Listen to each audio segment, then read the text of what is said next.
Today it's out with the old broken wheel stud and in with the new hotness. It's just a regular wheel stud, but it's not broken. Now it's time to knock out that broken stud.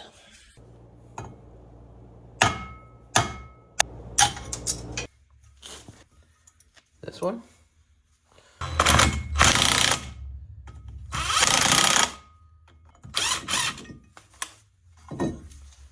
Ta-da.